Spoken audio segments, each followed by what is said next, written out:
হাদিসে দেখলাম নবীজির এক সাহাবী বলেন, রমজানের প্রত্যেক রাতে 6 লক্ষ জাহান্নামীকে মুক্ত করা হয়। আবার এক বর্ণনা আছে 60,000। তো রমজানের 28 অথবা 29 দিন পর্যন্ত যেই মানুষগুলোকে ক্ষমা করা হইল প্রতিদিনের হিসাবে, এত পরিমাণ মানুষকে আল্লাহ শুধু ঈদের রাত্রে ক্ষমা করেন। ঈদের রাত কোনটা? যেটার আপনারা সানরাইজ কন। কিন্তু মানুষ এত বড় হতভাগা নিমক হারাম যে ঈদের রাত্রে কোনো এবাদাত নাই বলিয়েই তামাশা করে, এবাদাত নাই মনে করে, নাই। একেবারে যত আতশবাজি বোমাবাজি যত কিছু আছে আকাম সব ঈদের রাত, ও দিনের এবাদাতই নাই। এমনকি কিছু হারাম খোরেরা ওই দিন সন্ধ্যার পরে যখন ঈদ মোবারকের আওয়াজ পায় সব সেলুনে গিয়া দাড়ি শেষ করে, আছে না নাই? রোজার মাস একদিনও দাড়ি কাটে নাই, গেছে ঈদের রাত, বরকতের রাত। আগামীকাল ঈদগায় যাবে, গালডারে সাদা বানাইয়া লেডিস লেজিস ভাব, বুঝেন নাই? মনে মনে ভাবতেছে আল্লাহ আমাকে মাইয়া বানাইলি তুই, তো পুরুষ বানাইলো আবার দিল দাড়ি, এটা তো পছন্দ হয় না। আল্লাহ পাক এরকম একটা অপছন্দনীয় কাজ কেন করলেন? ঈদের রাত্রে গেছে সেলুনে বয়ে বয়ে দাড়িরে শেভ করতেছে, কইরা এইবার আড্ডা গেছে, সারা রাত আড্ডা টাড্ডা দিয়া ঘুমাইছে, একেবারে শেষ রাত ঘুমায় ফজরটা পড়ে নেই। ফজর না পইরা বিদেশি যায় নামাজ বগলে লইয়া এরপরে গোসল কইরা গেছে ঈদের নামাজে, সবার আগের কাতারে হাজির। এইরকম বদ আখলাকি বদচরিত্রওয়ালা মানুষ নাই মনে হয়? কি পরিমাণ আল্লাহর অপছন্দনীয় গোলাম, কি পরিমাণ নিমক হারাম। আবার কত বড় সাহস, ঈদের আগের নামাজের কাতারে গেছে, আগের কাতারে। বড় আফসুস, ঈদের নামাজ কোন রকম পইরা চলে আইছে, সারাটা দিন ঘুরতে ঘুরতে গেল, জোহরের নামাজ আর নাই, আসরে নাই, মানে রোজা শেষ, ইবাদত শেষ। বড় আফসুস। আল্লাহ আমাদের সবাইকে হেদায়েত দান করেন। ঈদের রাত গুনাহ করিয়েন না। একটু একটা কথা অনুরোধ করে যুবকদেরকেও বলছি, তুমি নেক আমল যদি নাও করো, এই যুবক, ঈদের রাত্রে যদি নেক আমল তুমি নাও করো, অনুরোধ গুনাহ করবা না। কি পারবা না? ইনশাআল্লাহ। নেক আমল যদি নাও করো, তারপর কি করা যাবে না? গুনাহ করবা না। আল্লাহ সবাইকে মাফ করেন, আল্লাহ সবাইকে মাফ করে দেন, আল্লাহ আমাদের সবাইকে গুনাহমুক্ত জীবন দান করেন। নামাজ পড়ছেন, সওয়াবের হাদিয়াটা আল্লাহ ফেরেশতার মাধ্যমে দিয়েছেন। কোরআন তেলাওয়াত করছেন, আপনার আমলের হাদিয়া ফেরেশতার মাধ্যমে লেখায় দিলেন। রোজার হাদিয়াটা আল্লাহ ফেরেশতাকে দেন নাই। আল্লাহ নবী বলেন, আল্লাহ তাআলা আমাকে জানাইছেন, ও নবী, কুল্লু ইবনে বানি আদম, কুল্লু আমাল ইবনে বানি আদম ইউজাফু, বনি আদম যত আমল করে আল্লাহ পাক তার সওয়াবকে বৃদ্ধি করেন। বৃদ্ধি করতে করতে কতটুকু? বলে আল হাসানাতু বিআশরি আমসালিহা, কয় যে একটা নেকের বিনিময়ে 10টা পেয়ে যায়। ইলা সাবঈ মিয়াতি যায়ফিন, 700 নেক বরাবর, আরো বেশি। এত পরিমাণ আল্লাহ দেন। তবে ইয়াকুলুল্লাহু আযজা ওয়া জাল্লা ইল্লা সাওম, রোজা ছাড়া। কেন? নবীজি বলেন, আল্লাহ আমাকে জানায় দিলেন, ফা ইন্নাহু লি ওয়া আনা আজজি বিহি, রোজা এটা আমার জন্য, আর এর পুরস্কার আমি তাকে নিজ হাতেই দান করব। আমি কুদরতের হাতে রোজার পুরস্কার দিব। ওলামায়ে কেরাম বলেন না, এর ব্যাখ্যা আরেকটা বলে। কেমন? রোজাদার, আমি আল্লাহ রোজাদারের জন্য হয়ে যাব। আল্লাহ রোজাদারের জন্য হয়ে যাওয়া মানে ওই বান্দা বিনা হিসাবে জান্নাতের মালিক হয়ে যাওয়া।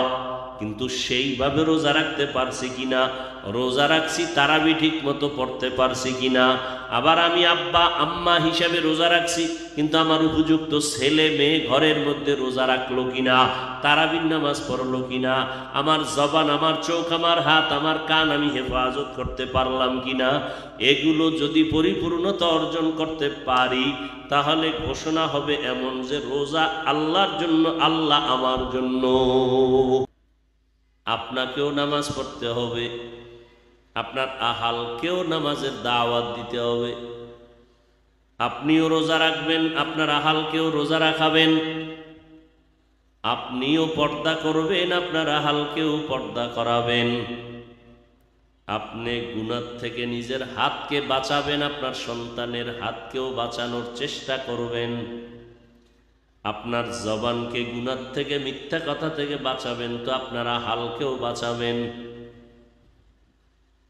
নবীজির তো কোনো গুনাহ নেই, কোন নবীর কোনো গুনাহ নেই।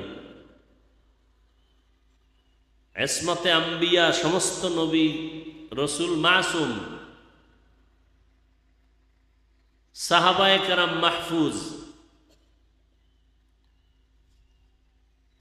উম্মতের এরা আদর্শ। আমাদের সফলতার চূড়ান্তভাবে আমাদের মূল চাবি হলো কোরআন, হাদিস, ইসলাম, নবী, সাহাবায়ে কেরাম, আউলিয়ায়ে কেরাম। যুগে যুগে এর বিপক্ষেও মানুষ ছিল, আছে, থাকবে। না থাকলে ঈমানের পরীক্ষায় উত্তীর্ণ হওয়া যাবে না।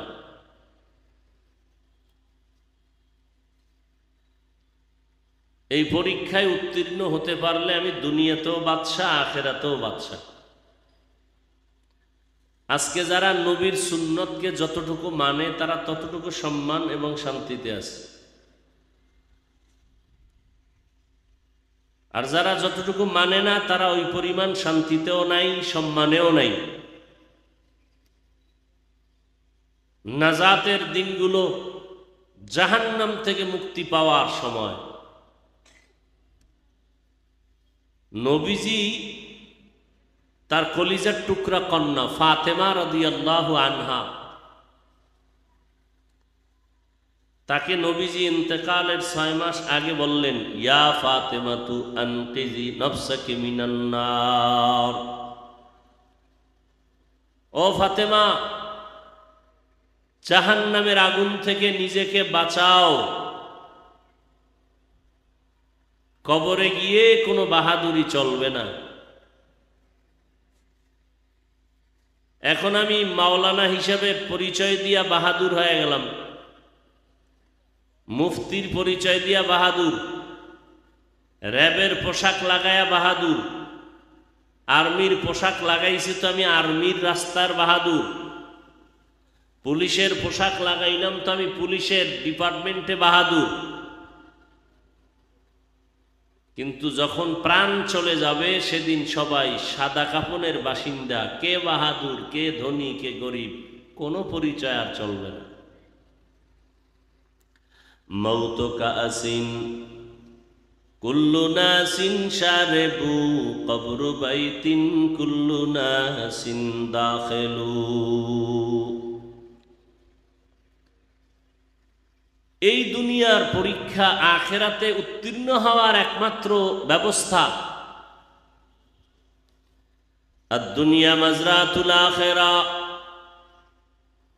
দুনিয়া হলো আখিরাতের ফসল কামাই করার জায়গা। قال النبي صلى الله عليه وآله وسلم أن الدنيا خلقت لكم وأنكم خلقتم للآخرة। পয়গম্বর বলেন, উম্মত, দুনিয়া তোমাদের গোলামি করার জন্য সৃষ্টি করেছেন, আর আল্লাহ তোমাদেরকে দুনিয়ার জন্য সৃষ্টি করেন নাই, তোমাদেরকে আল্লাহ তার গোলামি করার জন্য সৃষ্টি করেছেন। দুনিয়া আমার গোলাম, আমি কার গোলাম? আল্লাহ। দুনিয়া আমাকে খুঁজবে, আমি কাকে খুঁজবো? আল্লাহ। আল্লাহকে খোঁজার মতো একটি সময় রমাজান। আবার এই রমাজানের মধ্যে শেষ দশকের বেজর রাত, কদরের রাত। আবার রাতের মধ্যে শেষ ভাগ হলো আরো গুরুত্বপূর্ণ সময়। এই সময় তুমি বেশি বেশি আল্লাহকে তালাশ করো। আল্লাহর নবী বলেন, আল্লাহ প্রথম আসমানে এসে তার আপন বান্দাদের ডাকতে থাকেন, আলা মিন মুস্তাগফিরিন ফাগফির লাহ, আলা মিন মুস্তারজিকিন ফারজুকাহ। ও বান্দা, তোমার গুনাহ থাকলে ক্ষমা চাও, ক্ষমা করব। তোমার যদি বান্দা কোনো রিজিকের প্রয়োজন হয়, চাও, আমি দিব। এই যে এত গরম, এত গরম, এত গরম, হুজুরেরা মোনাজাতে দোয়া করে, আপনারা নিজেরা কয়দিন চিন্তা করছেন যে এত গরম কেন? সৌদি আরব থেকে ওমরা করে আসছে, জিজ্ঞাসা করলাম কেমন মনে হয়? সৌদির থেকেও মনে হয় বেশি। অতএব সৌদি গরম বেশি, তার থেকেও মনে হয় বেশি। কয়দিন আল্লাহর কাছে দোয়া করছেন যে আল্লাহ, আমার কোনো গুনার কারণে এই শাস্তি? সব হুজুরদের মাথার উপরে দিয়ে রাখছেন, দোয়া করলেও হুজুর, আবার আপনি গালি দিলেও হুজুর। আপনি যেই পরিমাণ অপরাধ করেন, আপনার সন্তানেরা করে, একবারও তো চিন্তা করলেন না যে আমার অপরাধের কারণে মানুষ কষ্ট পায়, আমার গুনাহের কারণে আমার সন্তানরা কষ্ট পায়? একবারও চিন্তা করেন নাই? তওবা করা উচিত ছিল, দোয়া করা উচিত ছিল যে আল্লাহ, আমার গুনার কারণে বোধহয় শাস্তি, আমি আর গুনাহ করব না, রমজানের বরকত আমাকে দাও, সন্তানদেরও গুনার থেকে বাঁচাবো। একজন মানুষই চিন্তা করেননি। যদি হইতো তাহলে মসজিদে প্রথম রমাজানের দিন যেই পরিমাণ লোক ছিল, এখন আবার ভরপুর হয়ে যেত। এখন লোক নাই। তারাবির শেষ পর্যন্ত শুরুতে যেই লোক থাকে, মাঝামাঝি অবস্থায় নাই এখনো। তো আল্লাহ তো রহমান রহিম, এজন্য আমার নবীর উম্মতকে বেশি মহব্বত করেন। যেই পরিমাণ অপরাধ করি তাতে আমাদের বেঁচে থাকার কোনো সুযোগ নেই। মসজিদে ঢুকলো নামাজে, মাঝখানে নেই, তারাবির মাঝখানে চলে গেছে। ওই যে শুরুতে বললাম, ইবাদত নিয়ে তামাশা, মন চাইলে করলাম, মন চাইলে করলাম না, তামাশা করতেছে।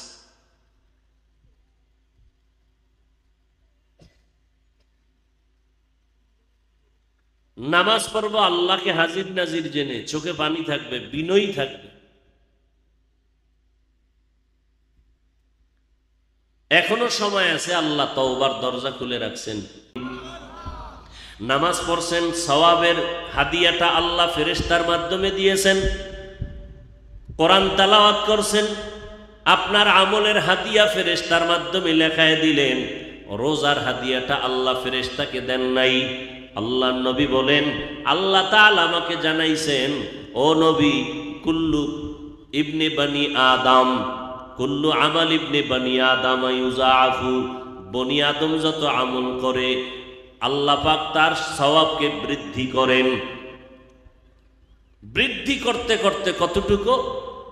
বলে আল হাসানাতু বিআশরি আমসালিহা, কয় যে একটা নেকের বিনিময়ে 10টা পেয়ে যায়। ইলা সাবঈ মিয়াতি জিফিন, 700 নেক বরাবর, আরো বেশি। এত পরিমাণ আল্লাহ দেন। তবে ইয়াকুলুল্লাহু আযজা ওয়া জাল্লা ইল্লা সাওম, রোজা ছাড়া। কেন? নবীজি বলেন, আল্লাহ আমাকে জানায় দিলেন, ফা ইন্নাহু লি ওয়া আনা আজজি বিহি, রোজা এটা আমার জন্য, আর এর পুরস্কার আমি তাকে নিজ হাতেই দান করব। আমি কুদরতের হাতে রোজার পুরস্কার দিব। ওলামায়ে কেরাম বলেন না, এর ব্যাখ্যা আরেকটা বলে। কেমন? রোজাদার, আমি আল্লাহ রোজাদারের জন্য হয়ে যাব। আল্লাহ রোজাদারের জন্য হয়ে যাওয়া মানে ওই বান্দা বিনা হিসাবে জান্নাতের মালিক হয়ে যাওয়া।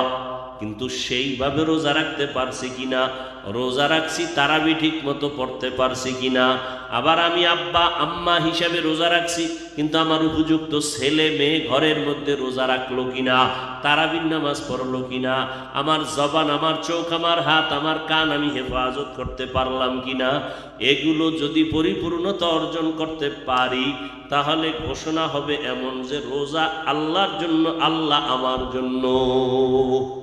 ইয়া আইয়ুহাল্লাযীনা আমানু তুবু ইলাল্লাহি তাওবাতান নাসুহা, ও মুমিন আল্লাহর কাছে ফিরে যাও, তওবার মাধ্যমে গুনাহ থেকে বাঁচো পরিপূর্ণতার সাথে, এমন পরিপূর্ণ যে গলায় ছুরি আসবে আর গুনার কাছেও যাইবা না, এমন প্রতিজ্ঞাবদ্ধ হও।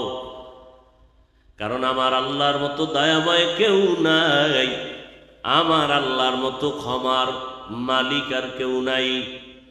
এই জন্য আল্লাহর নবী সবসময় দোয়া শিখাইছেন। আম্মা জান আয়েশা রাদিয়াল্লাহু আনহাকে বলতেন, তুমি সবসময় আল্লাহর কাছে দোয়াটা বেশি বড়, আল্লাহুম্মা ইন্নাকা আফুউন কারীম তুহিব্বুল আফওয়া ফাআফু আন্না।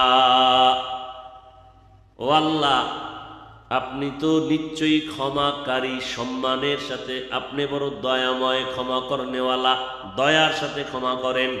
অনেকে রাগ হইয়াও ক্ষমা করে, রাগ আছে ভিতরের পর যা মাফ করে দিলাম। আর আমার আল্লাহর ক্ষমাটা এমন যে দয়ার সাথে ক্ষমা। ইন্নাকা আফুউন কারীম তুহিব্বুল আফওয়া ফাআফু আন্না। আপনি ক্ষমা করাটাকে ভালোবাসেন তো আমাকে মাফ করে দেন। যেই পরিমাণ অন্যায় আমি করলাম, এই পরিমাণ অন্যায়ের খবর যদি আমার মা বাবায় জানে, আমার মা বাবায় আর আমার দিকে তাকাবে না মহব্বতের নজরে। আমার সন্তান আমাকে মহব্বত করে বাবা বলে পরিচয় দিবে না। কিন্তু আল্লাহ পাক এত অপরাধের পর একবারও রাগ করে পানি বন্ধ করেন নাই, বাতাস বন্ধ করেন নাই, খানাও বন্ধ করেন নাই। বরং আল্লাহ পাক তওবার দরজা দিয়ে ডাকতেছেন, ও বান্দা তুমি গুনার কথা স্মরণ করে তওবা করো, আমি আল্লাহ তোমার তওবার বিনিময়ে জীবনের সব গুনাহ এক সেকেন্ডে ক্ষমা করে দিব। আতিনা ফি দারে দুনিয়া না হাসান, আতিনা ফি দারে উকবা না হাসান, ইয়া গিয়াসাল মুস্তাগীসিন ইহদিনা লাফতিখারা বিল উলুমে ওয়াল গিনা। আল্লাহর আযাবের ভয় অন্তরে জমা করো এবং আল্লাহর মুহাব্বত অন্তরে জমা করো। আল্লাহর মুহাব্বত তৈরি করো ইবাদতের মাধ্যমে। আর ইবাদতের মধ্যে দুইটা আমল আছে বড় দামি, যেই দুইটা আমল করলে আল্লাহ বেশি মুহাব্বতের নজরে তাকান। একটা আমল হলো কোরআনের তেলাওয়াত, আর একটা হলো বান্দা আল্লাহর কাছে দাঁড়াইবার নামাজের জন্য। এই দুইটার দ্বারা আল্লাহর মুহাব্বত তোমার অন্তরে বেশি আসবে, আল্লাহর মুহাব্বতের নজর তুমি বেশি পাইবা। নামাজ আর কোরআনের তেলাওয়াত। কারণ এই জমিনের মধ্যে আল্লাহ তাআলা এমন একটা কিতাব কোরআন দিয়েছেন, যে কিতাবটা ধরলেও কলিজা ঠান্ডা হয়, সওয়াব হয়। যে কিতাবের দিকে চোখ দিয়ে তাকাইলেও চোখের পাওয়ার বেড়ে যায়। এই কিতাবের আওয়াজটা শুনলেও অন্তর ঠান্ডা হয়ে যায়। আমি তেলাওয়াত করলে যেই পরিমাণ সওয়াব পাবো, আপনারা শুধু শুনবেন তাতেও সেই পরিমাণ সওয়াবের অধিকারী হবেন। কোরআন এমন একটা কিতাব, হিন্দু বৌদ্ধ ইহুদি খ্রিস্টান পর্যন্ত এই কোরআন দেখিয়া তারা নিজেরা গবেষণা করে। কত হিন্দু কোরআনের তরজমা করলো, সমস্ত বিধর্মীরা পণ্ডিত যারা তারা কোরআন রিসার্চ করতে থাকে, কিন্তু আজও পর্যন্ত দুশ্মনীও কম করে নাই, কোরআন বন্ধ করতে পারে নাই, কোরআনের আওয়াজকেও বন্ধ করতে পারে নাই। কারণ আল্লাহ পাক চ্যালেঞ্জ করে দিয়েছেন, কোরআন এটা আমার কালাম এবং এটার হেফাজতের জিম্মাদার আমি আল্লাহ নিয়েছি, দুনিয়ার কেউ ক্ষতি করতে পারবে না। এই বাংলাদেশের জমিনের ভেতরে বেঈমানদের 5 আটা গোলাম ইস্ট ইন্ডিয়া কোম্পানি ছিল, একটা ইস্ট ইন্ডিয়া কোম্পানি। এদের লোকেই দেশে আসতো, কোরআনের লেখা কপিগুলো জমা করো, জমা করো, জমা করো, জমা করে করে জ্বালাইয়া দাও। কেন? কোরআনের একটা কপিও যেন জমিনের মধ্যে না থাকে। ইস্ট ইন্ডিয়া কোম্পানির মানুষ এই জমিনে আসলো, আসিয়া কোরআনের লেখা কপিগুলো জমা করলো, জমা করিয়া এগুলো জ্বালাইলো। শুধু তাই না, ভারতের ভেতরে হাজারো হাজারো হাজারো মাদ্রাসাকে আগুন দিয়ে জ্বালায় দিল, পুড়িয়া ফেললো। এরপরে আলেম, হাজার হাজার আলেমকে হত্যা করলো, গাছের সাথে লাশ ঝুলাইয়া রাখলো। 800 বছর পর্যন্ত স্পেন জমিনটাকে মুসলমানরা শাসন করেছিল কোরআনের আইন দিয়া, নবীর সুন্নতের মাধ্যমে। তারেক বিন জিয়াদের দ্বারা এই স্পেন শহর হস্তগত হলো। এইভাবে 800 বছর পুরা স্পেন জমিনটাকে মুসলমান শাসন করেছিল। এক পর্যায়ে ইহুদি বেঈমানেরা ওই স্পেন জমিনের মুসলমানদেরকে পুড়িয়া ফেললো, মসজিদগুলো বন্ধ করে দিল, কোরআনের কপিগুলো জ্বালায় দিল, হাদিসের পাতা, কিতাব, তাফসির সব পুড়ে ফেললো। বাগদাদের মধ্যে, ইরাকে বিশাল বড় লাইব্রেরি, এত বিশাল কিতাবের লাইব্রেরি, সারা দুনিয়াতে এত বড় লাইব্রেরি ছিল না। ওই লাইব্রেরির কিতাবগুলো সব নদীর মধ্যে ফেলে দিল, সমুদ্রে। এইভাবে ক্ষতি করতে করতে করতে করতে এমন কোনো যুগ নাই যেই যুগে বেঈমানেরা কোরআনের ক্ষতি করার অপচেষ্টা করে নাই, আলেমদের হত্যা করে নাই, কোরআনওয়ালাদের উপরে জুলুম করে নাই। কিন্তু আজ 1500 বছর হয়ে গেল। আল্লাহর শুকর, আল্লাহর কোরআন যেইভাবে নাজিল করছেন ওইভাবে এখনো আছে, এখনো আছে। বরং যারা বিরোধিতা করলো এরা এক এক করে ধ্বংস হয়ে গেল। ওই কোরআন আল্লাহ রেখেছেন, হেফাজতের জিম্মা আল্লাহ নিয়েছেন। 8 বছরের সন্তান কোরআনটা সিনায় ধারণ করে মুখস্থ আজকে তারাবির নামাজে পড়ায়, পড়ায় না? পড়ায় না? আদর্শ লিপি ক খ সরু সারে আর 10 পৃষ্ঠার বইয়ের কোনো হাফেজ নাই, আছে? নাই। অথচ 30 পারা কোরআনের হাফেজ, অল্প বয়সের সন্তান, 10 বছর হলো, এবার তারাবির ইমামতির মুসাল্লায় দাঁড়াইয়া চোখ বন্ধ করে তেলাওয়াত চলতেছে চলতেছে চলতেছে। পুরা 20 রাকাত নামাজে 1 পারা 1.5 পারা পড়েন, মধ্যে একটা খতম করে ফেললেন। কোথাও আবার 10 দিনেও খতম চলছে, কোথাও 15 দিনের মধ্যে খতম চলছে, কোথাও 20 দিনের মধ্যেও খতম চলছে।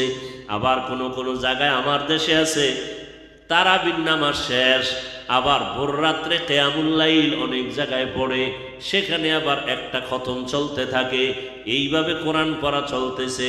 আর কোরআন যত তেলাওয়াত হবে আল্লাহর মুহাব্বত তত বাড়বে, আল্লাহর মুহাব্বতের নজর তত আসবে, মুসিবত থেকেও বান্দা তত হেফাজত হবে। আর এই এত সুন্দর কোরআন আল্লাহ নাজিল করেছেন রমাজানের শেষ 10 দিনের বেজর রাত, কদরের রাতে। আল্লাহ এই কোরআন আমার নবীর কাছে অবতীর্ণ করেছেন। এই সেই রমাজান মাস, শাহরু রমাজান আল্লাযী উনজিলা ফীহিল কুরআন হুদাল লিন্নাস ওয়া বাইয়িনাতিম মিনাল হুদা ওয়াল ফুরকান। আল্লাহ বলেন রমাজানে কোরআন অবতীর্ণ করলাম, হক বাতিলের মধ্যে পার্থক্য করে দিবে। কোরআন বলে দিবে কে বাতিল কে হক, কোরআন বলে দিবে এটাই হক, এটার পক্ষে এই দলিল। এই কোরআন আল্লাহ অবতীর্ণ করলেন। কিয়ামতের ময়দানে নবী বলেন এই কোরআন, কোরআন যারা পড়বে মুহাব্বত করবে তাদের পক্ষে সুপারিশ করবে কোরআন। কবরের মধ্যে যখন মাইয়্যিতকে রেখে সবাই চলে যায়, নবী হাদিসের মধ্যে বলেন ক্বালান নবিয়্যু সাল্লাল্লাহু আলাইহি ওয়া আলিহি ওয়াসাল্লাম ইযা উযিআল মাইয়িতু ফি কবরিহি জাআল কুরআনু ইনদা রাসি। মাইয়্যিতকে যখন কবরের মধ্যে রেখে সবাই চলে যায়, 2 জন ফেরেশতা মাথার কিনারা থেকে এসে হাজির হয়, প্রশ্ন করে।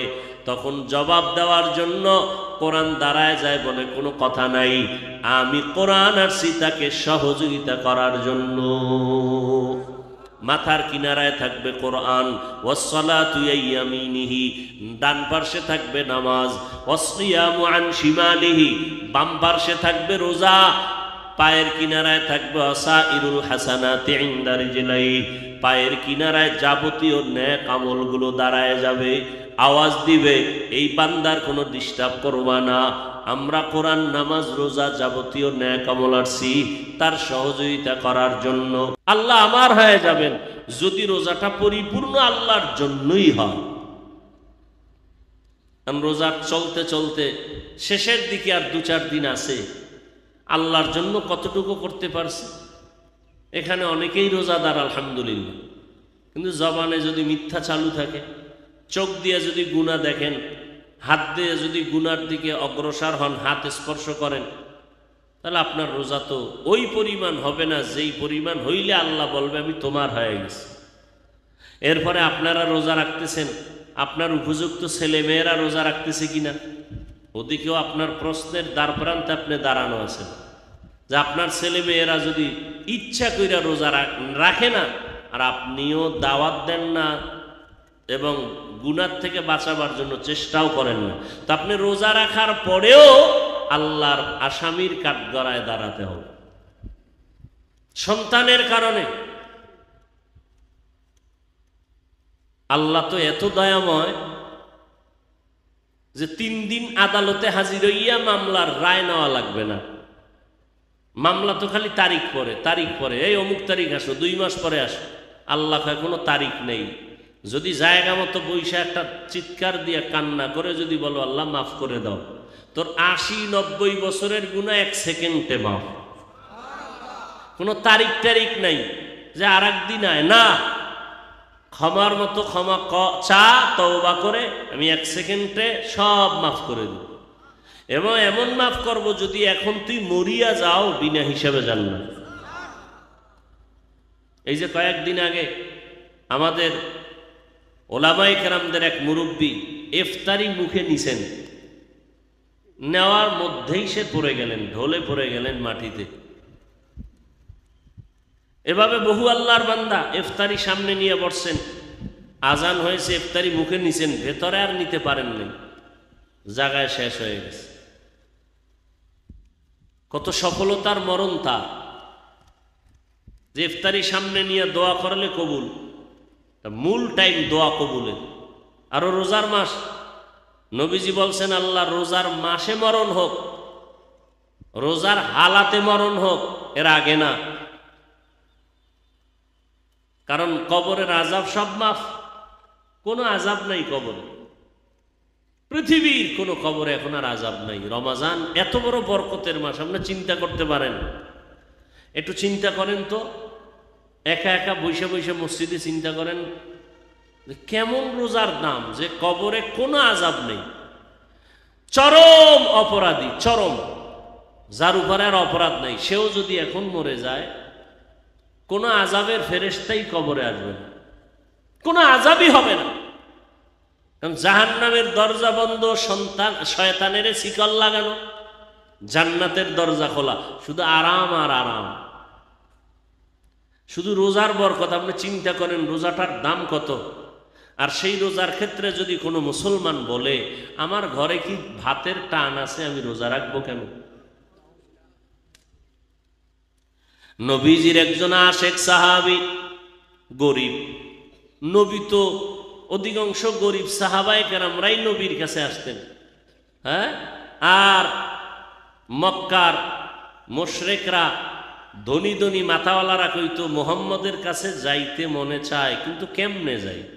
সমাজের থার্ড ক্লাসের গরিব মূর্খ এরা মুহাম্মদের চারপাশ ঘিরে রেখেছে, আমরা কেমনে যাই? আমরা প্রেস্টিজ নষ্ট হয়ে যাবে, সম্মান নষ্ট হয়ে যাবে, আমরা তো সম্ভ্রান্ত পরিবারের সন্তান। এলো একটা বাহানা, নাকি একটা বাহানা। তাবলিগে যাব কেন? সব গরিবরা যায়, মূর্খরা যায়। উজানি যাব কেন? বাহাদুরপুর যাব কেন? চরমনাই যাব কেন? সব গরিবরা যায়, মূর্খরা যায়, আমরা সেখানে যাব কেন?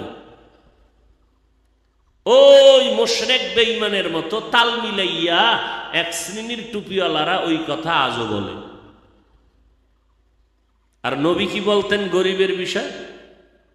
আল্লাহর কাছে দোয়া করতেন, আল্লাহ গরিবের সাথে তুমি আমার হাসর দাও, গরিবের সাথে তুমি আমার মরণ দাও, গরিবী হালাতে আমারে রাখো। কিয়ামতের ময়দানে একটা গরিব ধনী মানুষের 500 বছর আগে জান্নাতে চলে যাবে। এই সমস্ত নেফাকিওয়ালা, যাদের অন্তরে নেফাকি, নাপাক অন্তরওয়ালারা এইরকম টার্গেট করে করে বলে, আরে অমুকের কাছে যাব কেন, ওখানে সব মূর্খ মানুষ বসা।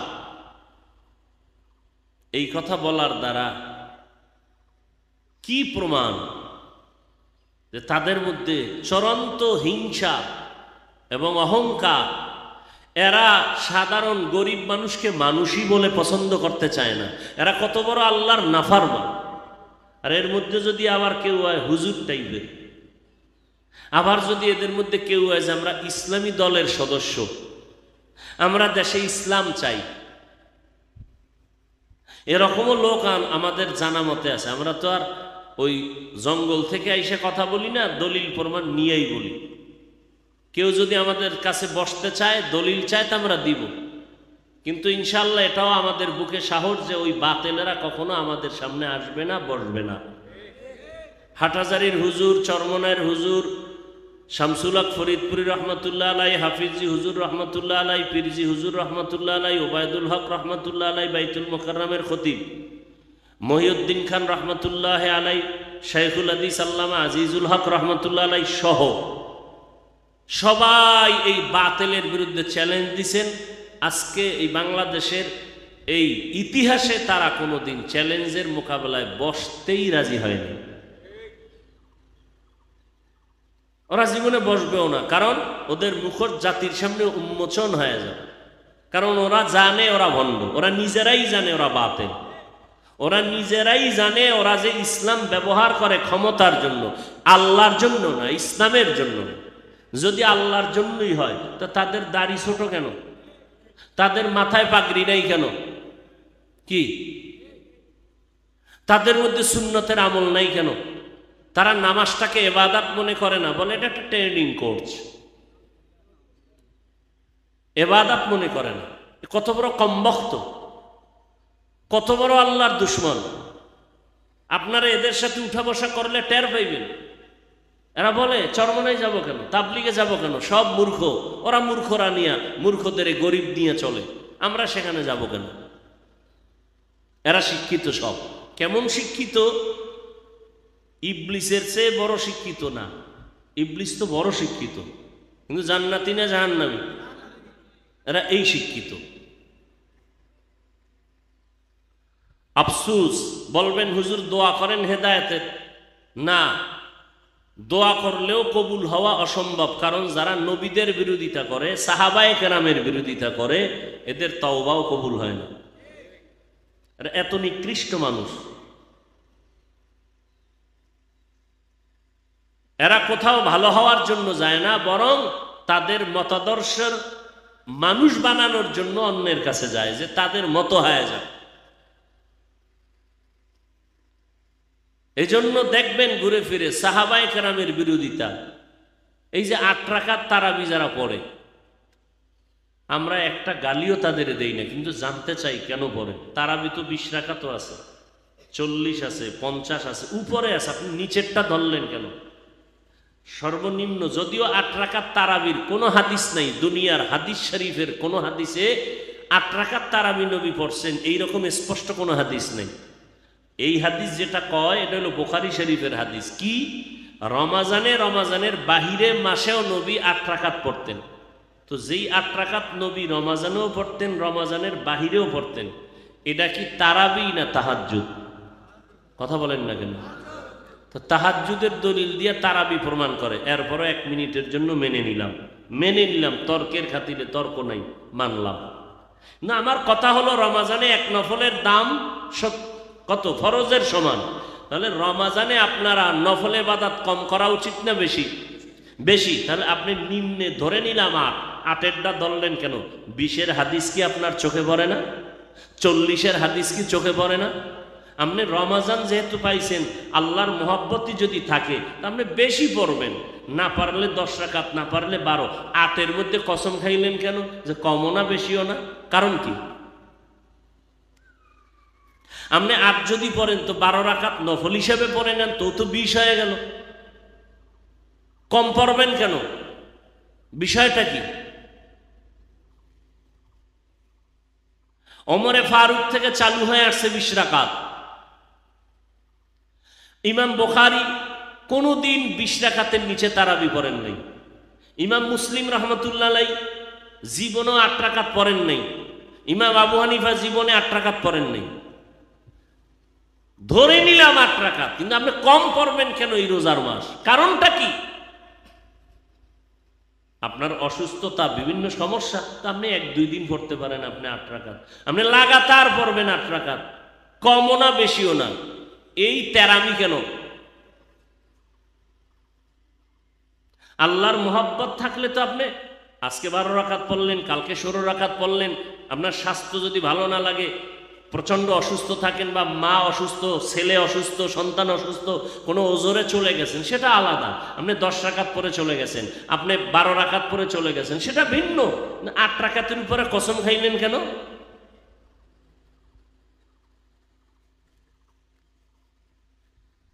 বড় আফসোস, ইবাদতের প্রতি তাদের এই পরিমাণ অনীহা। 8 রাকাত পরে তো পরেই, আবার বাহাদুরিও করে,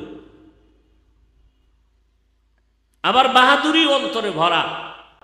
অথচ রমাজান এমন একটা মাস, অহংকারকে দমন করো, হাসাদকে দমন করো, নিজেকে আল্লাহর কাছে ইবাদতের দ্বারা পেশ করো। এত বেশি পরিমাণে ইবাদত করো যে ইবাদতের যারা তুমি আল্লাহর আশেক পাগলের খাতায় নাম উঠে যায়। আল্লাহর আশেক পাগলের খাতায় নাম উঠাও ইবাদতের দ্বারা, আর আল্লাহর আশেক পাগলের খাতায় নাম উঠাইলে ইবাদত বেশি করতে হবে, কম করা যাবে না।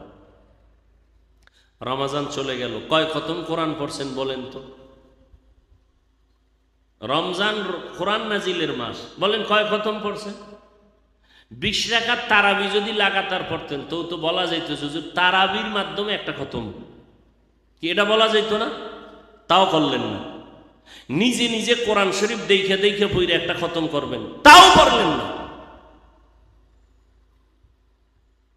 আগামীকালকে গতানুগতিক হিসাবে কদর মনে করে পুরা দেশ জুড়ে মসজিদে বয়ান চলবে, মোনাজাত চলবে, আর মোনাজাতের আগে চিঠি আসবে, চিঠি ওই অমুক ঘরের অমুক মেয়ে 13 খতম, 22 খতম, 24 খতম, 16 খতম। আমরা হুজুরেরা 1 খতম দিতে পারি না, আম্মাজানেরা 24 খতম কেমনে দেয়? ওই শর্ট, একবার আলহামদু, 3 বার কুলহু আল্লাহ, না কেমনে পড়ে আল্লাহই ভালো জানে। পুরা কোরআন দেখে দেখে যদি পড়ে, সব কাজ বাদ দিয়া শুধু কোরআন পড়বে, বাথরুমে যাবে, অজু করবে, আর খানার সময় খানা খাবে, আর কোনো কাজ নাই। এইভাবে যদি শুধু কোরআনই পড়ে, এরপরও 10 খতম দেওয়া, 5 খতম দেওয়া, অন্তত হাফেজা মহিলা ছাড়া পারবে না। কোনো মহিলা যদি কোরআনের হাফেজা হয় তাহলে সে পারার কথা, কিন্তু এমন কোনো মহিলা আমার জানা মতে আমার দেশে নাই যে শুধু বাথরুম ছাড়া, অজু ইস্তেঞ্জা ছাড়া, খাওন ছাড়া খালি কোরআনই পড়ে, আর কোনো কামই নাই। এরকম কোনো মহিলাই বাংলাদেশে নেই। মহিলারা কাজে ব্যস্ত না? ওরে ইফতারির সময় ইফতারিটা মুখে নিয়ে কোনো রকম হে কাজে ব্যস্ত, আজান কখন দিছে খবর নাই, কাজ আর কাজ। ইফতারির আজান চলে গেছে, সবাই ইফতারি খাইতেছে, আম্মাজানের টাইম নেই, ওই চুলার উপরে এখনো পেঁয়াজু ভাজতেছে, এই কাজ এখনো বাকি। তো কি করে, 1 ডোক পানি খেয়ে কাজ করতেছে। এ হলো মহিলাদের ব্যস্ততা। এর মধ্যে 27 খতম কেমনে দেয় আল্লাহ ভালো জানে। আর আপনারা যারা 1 খতমও দেন নাই, নবী কিন্তু বরদোয়া করেছেন তাদের জন্য। এদের উপরে আল্লাহর লানত, ফেরেশতাদের লানত, আমি নবীর লানত। নবী বলেছেন 1টা খতমও দিতে পারলেন না। যারা পারেন না বলে এইভাবে চুপচাপ আছেন কেন? আপনি পারার মতো চেষ্টা কেন করলেন না? কোন রাস্তায় আকাম করলে ব্যবসা বেশি হবে এটা তো পারলেন। মাপে ভেজাল দিলে নিজে বড়লোক হইতে পারবেন, এই আকামটা তো শিখতে পারলেন। 2 নাম্বার মালের 1 নাম্বার কইয়া বিক্রি করার এই আকাম তো শিখতে পারলেন। ফলের মধ্যে কেমনে ইনজেকশন ঢুকানো যায় আকাম তো শিখতে পারলেন। তরমুজের মধ্যে রং মাইখা লাল কেমনে বানানো যায় সে আকাম তো শিখলেন। মানুষের একটু জমিন কেমনে দখল করা যায় রাতের অন্ধকারে, সে আকাম তো শিখলেন। আমার মাওলার শ্রেষ্ঠ কোরআন শিখলেন না কেন? কোরআন শিখতে তো 20 দিন লাগতো, দৈনিক 1 ঘন্টা টাইম দিতেন তারাবির পরে। কয় না, তারাবির পরে টাইম নেই, ব্যস্ত। কি ব্যস্ত? দোকানে আড্ডা দিতে দিতে বিড়ি টানতে টানতে টাইম শেষ। তারাবি হইরে ঘুমাইছে কয়টায়? কয় 1টায়। 1টায় ঘুমান্ত ব্যক্তি 10টায় তারাবি শেষ করে 1টায় ঘুমাইল, অথচ 1 ঘন্টা টাইম কোরআন শিখবে সেই সময় নেই। এই রোজাদারকে আল্লাহ কখনো বলবেন না আমি তোমার হয়ে গেছি। আল্লাহ আমাদের সবাইকে হেদায়াত দান করুন। আল্লাহ পাক এই রমাজানের বরকত এখনো যে কয়টা দিন আছে, তওবার মাধ্যমে আমরা গুনাহমুক্ত হতে পারি, তাকওয়া অর্জন করতে পারি, এবং কবরওয়ালাদের জন্য এই যে রোজার মাস আযাব মাফ, আল্লাহর কাছে এত পরিমাণ কাঁদেন যে বাকি 11 মাস সহ কিয়ামত পর্যন্ত আল্লাহ সব আযাবকে মাফ করে দেন। কয়দিন মা বাবার কবরের কাছে গিয়ে দোয়া করছেন বলেন তো? এখানে এত মানুষ রোজাদার, মা নাই বাবা নাই, কয়জন গেছেন কবরের কিনারায়? আচ্ছা, প্রতিদিন পারেন নাই, বৃহস্পতিবার যাইতেন, জুমার দিন যাইতেন, সোমবার দিন যাইতেন, কই খবর নাই। হুজুর দাওয়াত দিয়া আব্বার লেগে দোয়া করেন, মায়ের জন্য দোয়া করেন, বাস সব হুজুরগো মাথায় দিছে, আর স্বার্থে লাগলে গালিটা হুজুরগুই দেয়। আল্লাহ আমাদের সব ভাইকে হেদায়াত দান করুন। আল্লাহর কাছে দোয়া করি, এখনো সময় আছে, তারাবি 20 রাকাত পড়বেন, 1 রাকাত নামাজও বাদ দিবেন না। কি নিয়ত করা যায় তো ইনশাআল্লাহ। এবং সারা রাত, এই বেজর রাতগুলো, আগামীকাল এই যে কটা রাত আছে, বেশি বেশি ইবাদত করেন। এই যে হাদিসে দেখলাম নবীজির এক সাহাবী বলেন, রমজানের প্রত্যেক রাতে 6 লক্ষ জাহান্নামীকে মুক্ত করা হয়। আবার এক বর্ণনা আছে 60,000। তো রমজানের 28 অথবা 29 দিন পর্যন্ত যেই মানুষগুলোকে ক্ষমা করা হইল প্রতিদিনের হিসাবে, এত পরিমাণ মানুষকে আল্লাহ শুধু ঈদের রাত্রে ক্ষমা করেন। ঈদের রাত কোনটা? যেটার আপনারা সানরাইজ কন। কিন্তু মানুষ এত বড় হতভাগা নিমক হারাম যে ঈদের রাত্রে কোনো এবাদাত নাই বলিয়েই তামাশা করে, এবাদাত নাই মনে করে, নাই। একেবারে যত আতশবাজি, বোমাবাজি, যত কিছু আছে আকাম, সব ঈদের রাত, ও দিনের এবাদাতই নাই। এমনকি কিছু হারাম খোরেরা ওই দিন সন্ধ্যার পরে যখন ঈদ মোবারকের আওয়াজ পায়, সব সেলুনে গিয়া দাড়ি শেষ করে। আছে না নাই? রোজার মাস একদিনও দাড়ি কাটে নাই, গেছে ঈদের রাত, বরকতের রাত। আগামীকাল ঈদগায় যাবে, গালডারে সাদা বানাইয়া লেডিস লেজিস ভাব, বুঝেন নাই? মনে মনে ভাবতেছে আল্লাহ আমাকে মাইয়া বানাইলি তুই, তো পুরুষ বানাইলো আবার দিল দাড়ি, এটা তো পছন্দ হয় না। আল্লাহ পাক এরকম একটা অপছন্দনীয় কাজ কেন করলেন? ঈদের রাত্রে গেছে সেলুনে বয়ে বয়ে দাড়িরে শেভ করতেছে, কইরা এইবার আড্ডা গেছে, সারা রাত আড্ডা টাড্ডা দিয়া ঘুমাইছে, একেবারে শেষ রাত ঘুমায় ফজরটা পড়ে নেই। ফজর না পইরা বিদেশি যায় নামাজ বগলে লইয়া এরপরে গোসল করে গেছে ঈদের নামাজে, সবার আগের কাতারে হাজির। এইরকম বদ আখলাকি, বদচরিত্রওয়ালা মানুষ নাই মনে হয়? কি পরিমাণ আল্লাহর অপছন্দনীয় গোলাম, কি পরিমাণ নিমক হারাম। আবার কত বড় সাহস, ঈদের আগের নামাজের কাতারে গেছে, আগের কাতারে। বড় আফসুস, ঈদের নামাজ কোন রকম পইরা চলে, সারাটা দিন ঘুরতে ঘুরতে গেল, জোহরের নামাজ আর নাই, আসরে নাই, মানে রোজা শেষ, ইবাদত শেষ। বড় আফসুস। আল্লাহ আমাদের সবাইকে হেদায়েত দান করেন। ঈদের রাত গুনাহ করিয়েন না। একটু একটা কথা অনুরোধ করে যুবকদেরকেও বলছি, তুমি নেক আমল যদি নাও করো, এই যুবক, ঈদের রাত্রে যদি নেক আমল তুমি নাও করো, অনুরোধ গুনাহ করবা না। কি পারবা না? ইনশাআল্লাহ। নেক আমল যদি নাও করো, তারপর কি করা যাবে না? গুনাহ করবা না। আল্লাহ সবাইকে মাফ করেন, আল্লাহ সবাইকে মাফ করে দেন, আল্লাহ আমাদের সবাইকে গুনাহমুক্ত জীবন দান করেন। আলহামদুলিল্লাহি রাব্বিল আলামিন, ওয়াসসালাতু ওয়াসসালামু আলা সাইয়্যিদিল আমবিয়াই ওয়াল মুরসালিন ওয়া আলা আলিহি ওয়া আসহাবিহি আজমাইন। ইয়া আরহামার রাহিমিন, ইয়া আরহামার রাহিমিন, ইয়া আরহামার রাহিমিন। রব্বিরহামহুমা কামা রব্বায়ানি সগীরা।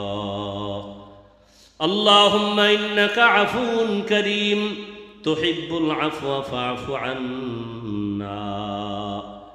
রব্বিরহামহুমা কামা রব্বায়ানি সগীরা। আল্লাহুম্মা ইন্না নাউযু বিকা মিনাল বারাসি ওয়াল জুনুনি ওয়াল জুযামি ওয়া সাইয়্যিল আসকাম। আল্লাহুম্মা ইন্না নাসআলুকা রিযাকা ওয়াল জান্নাহ ওয়া নাউযু বিকা মিন সাখাতিকা ওয়ান নার। আল্লাহুম্মা আজিরনা মিনান নার, আল্লাহুম্মা আজিরনা মিনান নার, আল্লাহুম্মা আজিরনা মিনান নার। রব্বানা আতিনা ফিদ দুনিয়া হাসানাতাও ওয়া ফিল আখিরাতি হাসানাহ ওয়া কিনা আযাবান নার। আয় আল্লাহ, আমরা রমজানের মাসের মধ্যে আমরা আপনার গোলামদের নিয়ে গুনার বোঝা নিয়ে হাত তুলেছি। মেহেরবানি করে আমাদের জীবনের সমস্ত গুনাহগুলো মাফ করে দেন আল্লাহ। আয় আল্লাহ, রমজানের রহমত, মাগফিরাত, নাজাত আমাদের দান করেন। সারা দুনিয়াবাসীকে মাফ করে দেন আল্লাহ। বাংলাদেশ শান্তির দেশ বানায় দেন। আয় আল্লাহ, প্রশাসনিকভাবে জনপ্রতিনিধির দায়িত্বে যারা আছে সবাইকে দিনদার বানায় দেন আল্লাহ। দেশের জন্য, দিনের জন্য যারা জীবন দিল মাফ করে দেন আল্লাহ। আয় আল্লাহ, আমাদের 5 ওয়াক্ত নামাজি, কোরআন পড়নেওয়ালা, পর্দাওয়ালা বানায় দেন। মা বোনদের আবেদা পর্দানিশি বানায় দেন। যুবকদেরকে কোরআন পড়নেওয়ালা 5 ওয়াক্ত নামাজি বানায় দেন। আয় আল্লাহ, সহিভাবে কোরআন শিখার তৌফিক দান করেন। আয় আল্লাহ, রমজানের হক আদায় করিয়া বাকি দিনগুলো কাটাবার তৌফিক দান করেন। আয় আল্লাহ, আমাদের রোজা, আমাদের সাহারি, ইফতারি, তারাবি, আমাদের তেলাওয়াত, আমাদের রুকু সেজদাগুলো কবুল করে নেন। ভুল ত্রুটি ক্ষমা করে দেন আল্লাহ। রমজানের দ্বারা আমাদের সবাইকে তাকওয়ার দরজা দান করেন। রিয়া, হাসাদ, কিবির দূর করে ইখলাস দান করেন। মাদ্রাসা, মসজিদগুলো কবুল করে নেন। গাইবি খাজানার থেকে প্রয়োজন সব মিটায় দেন আল্লাহ। পরমুখাপেক্ষী থেকে হেফাজত করেন। আয় আল্লাহ, রিয়া, হাসাদ, কিবির দূর করে ইখলাস দান করেন। আয় আল্লাহ, উম্মতের রাহবরি করার যোগ্যতা, আমানতদারি দান করেন, ইখলাস দান করেন। সারা দুনিয়ায় খেদমতের জন্য কবুল করে নেন। আয় আল্লাহ তাআলা, ইলম, হিলিম, হিকমত, আমলে বরকত বাড়ায় দেন। আয় আল্লাহ, চলার পথে ইজ্জতের সাথে হেফাজত করেন। আয় আল্লাহ, আপনার বান্দা বান্দিরা কষ্ট পায়, রোদের তাপে কুদরতের দ্বারা তাপমাত্রাকে আপনি ঠান্ডা করে দেন। আয় আল্লাহ, সহনীয় পর্যায়ে ব্যবস্থা করে দেন আল্লাহ। আয় আল্লাহ, বরকতের মাস, ও আল্লাহ, মেহেরবানি করে আপনি আমাদের সমস্ত মুসিবত থেকে হেফাজত করেন। যেখানে বৃষ্টির প্রয়োজন ব্যবস্থা করে দেন। আয় আল্লাহ, যেখানে রোদের প্রয়োজন রোদ দান করেন। তবে বান্দার কষ্ট হয় মতো কোনো জিনিস আমাদের দিয়েন না রে আল্লাহ। গুনাহের আল্লাহ, খাঁটি তওবাওয়ালা জিন্দেগি আমাদের দান করেন। আয় আল্লাহ, গুনাহমুক্ত জীবন দান করেন। আমরা আপনার আদরের নবীর উম্মত, নবীজির মোহাব্বতে, সাহাবায়ে কেরামের আদর্শে আমাদেরকে কবুল করে নেন আল্লাহ। আয় আল্লাহ, গুনাহের প্রতি ঘৃণা জমায়া দেন। দিলের ন্যাক আশা পূরণ করে দেন আল্লাহ। ঘরে ঘরে সুন্নতের বাতি জ্বালায় দেন। আয় আল্লাহ, সবার দিলের ন্যাক আশা পূরণ করে দেন।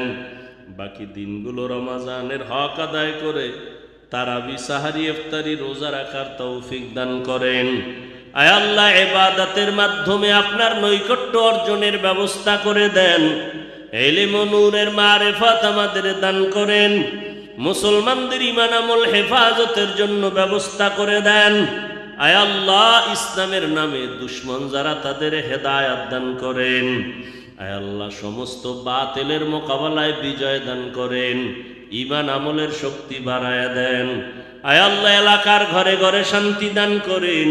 আয় আল্লাহ, সবার অন্তরে দ্বীনের মুহাব্বত বাড়ায়া দেন। ও আয় আল্লাহ, আহলে ইলম যারা, তাদের মুহাব্বত বাড়ায়া দেন। মুহিব্বিন মুতাআল্লিকিনদের কবুল করে নেন। সকলের দান সদকা কবুল করেন। কামাই রুজিতে বরকত দান করেন। ঋণ আদায়ের ব্যবস্থা করেন। ওলামায়ে আহলে হকের বিজয় দান করেন। আয় আল্লাহ, মিথ্যা মামলা থেকে চিরমুক্ত করে দেন। ইজ্জতের সাথে হেফাজত করেন। জান মাল আহাল পরিবার আপনার কুদরতের হাতে আমানত হেফাজত করেন।